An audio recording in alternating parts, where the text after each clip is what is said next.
Well, just a wee little catch up. I'm being a little bit defeated here by these cylinder studs. These bastards will not budge. I've managed to get one out. That was fairly easy.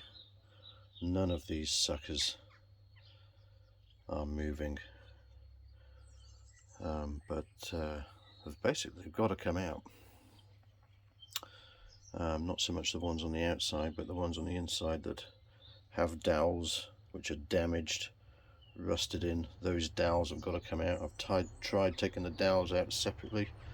This one came out with the cylinder, which was fine. I managed to get it out of the cylinder, but I cannot even budge these bloody dowels neither. I've soaked them for days in the degreaser tank in geyser. I've used WD-40. I've used a shitload of heat. Got these really hot, but they will not friggin' budge. So I haven't really got a plan with that, but moving on, I've moved on to something else, just doing things that I can do. So I've started doing cleaning up the ports on the on the left-hand cylinder, using the old rotary burrs. So I've just got the old Dremel sort of set up with its flexible cord, a array of brand new tungsten carbide steel burrs to fit the Dremel. Got to be very careful with these because they're only 3mm stem and you can bend them dead easy, so you can't put too much force on them. So what I've done is let's compare. So left hand cylinder I've worked on, right hand cylinder is still as it was. So basically we've got ridges, lumps and bumps in here, and this port here, this top port that goes up onto the top of the piston is very obscured in standard trim. It's very small. So basically what I've done is open that up with various files. It's better to use a hand file if you can on this, because it's very easy to do too much. But basically with the rotary file and files, I've just gone through and just started cleaning things up. So this is the roughing out stage. So this is as much roughing out as I'm doing on the inlet, and then the rest of the work is going to be sanding. So using sanding attachments on the Dremel and sandpaper and various other techniques.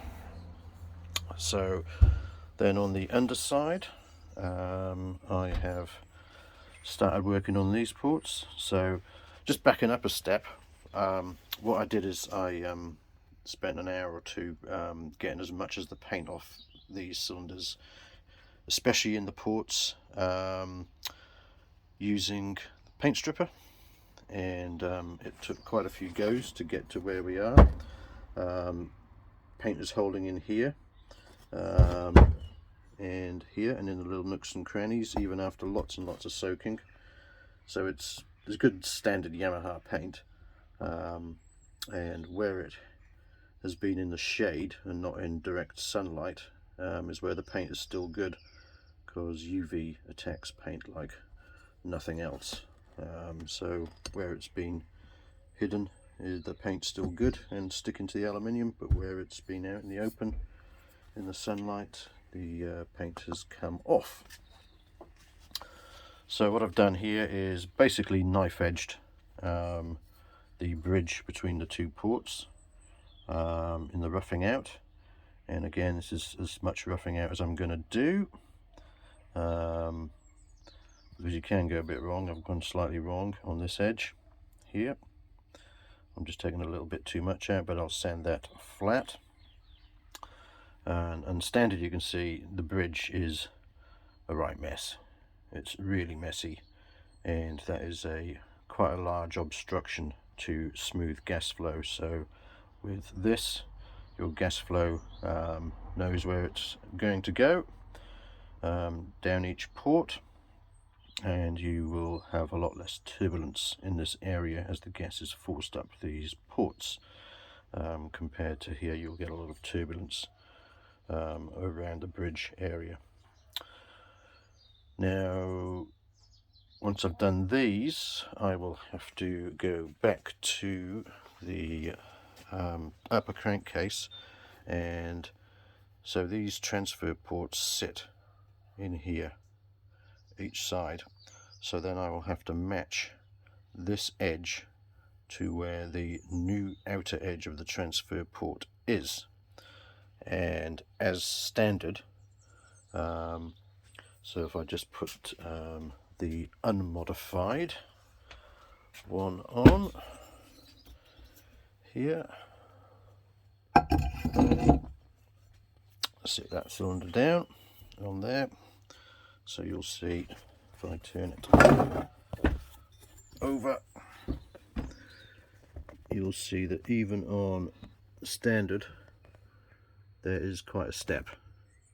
Probably can't see it too well, but if I put my finger in here, there's about a 2 mil step already, so that is restricting flow and will cause turbulence, so that will have to be dressed back. Same on the other side to match the transfer port, so that's quite a step there. It's about 2 mil step. That really needs to be exactly the same size and to match. So that will be the next bit of work to do. So that sort of gives you an idea, looking up there, of what the transfer port looks like. I'm going to have to do a bit of research on these holes. One is through and one is blank. I believe these are just oil drain holes. So just to, this is just a drain, so that trough, the oil will collect in there when it falls out of the gas, and that hole there actually goes down into the bearing. So I believe that is a lubrication hole for the bearing, and relies on oil dripping out of the gas basically down the sides of the transfer ports and back into the bearing. So I will have a look to see what anybody does on those, whether they modify them, whether they go through with the other hole, and yeah, make a call on what I'm going to do there. But